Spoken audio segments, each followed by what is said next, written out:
Rocking Horse Music Club was the name that we came up with for the session musicians and singers that we work with here at Rocking Horse Studio. From there, Pat and Justin and I started writing a collection of songs, not really knowing what we were going to do with them.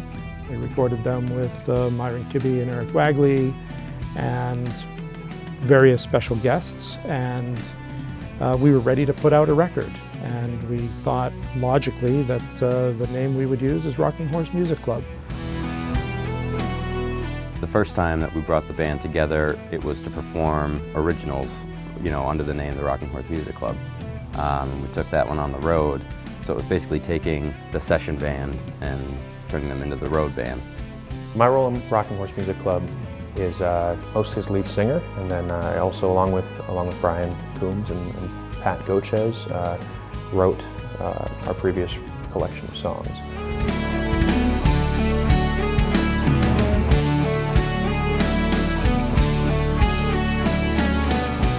I've been an Anthony Phillips fan for a long time.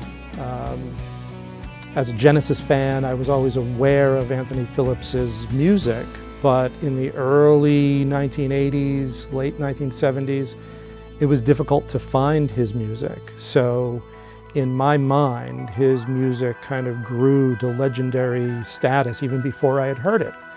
So a record store opened up in Nashua, right over the river from where I grew up in Hudson, New Hampshire. They had a whole import section. So I remember one day going over to Rocket Records and finding the first 3 Anthony Phillips solo albums, and it was like a dream come true for me. So I absorbed all 3 of those records, and that was a big part of my growing up as a musician. It was a big part of me growing up as a person. My background with progressive rock, I've grown up with it. When Brian approached me with the project, I was eager and willing to take on the challenge. So the Ant stuff really speaks to a lot of my influences, which is really nice because you want to be able to put yourself into a project if asked, and the material has made it easy for me, and it's made it easy for a bunch of the other guys as well. Prog wasn't a big part of my listening until I started to work with Rocking Horse Music Club and Rocking Horse Studio. That was new for me, but that has since opened the door to different bands and different subgenres. Just listening to prog in general has been a regular part of my listening regimen now.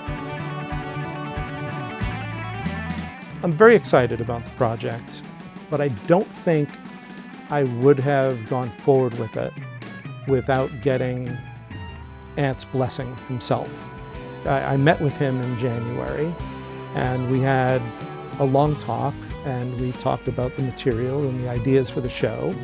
And he was flattered and excited and maybe a little bit nervous for us as far as that's going to be a big undertaking. And I just said, well, look, I've already talked to the guys have taken to the material, so I already felt good about it.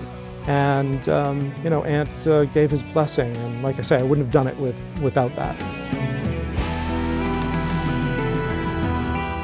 We already have the Ant Phillips albums, so we didn't think there was any need to slavishly copy what had already been done.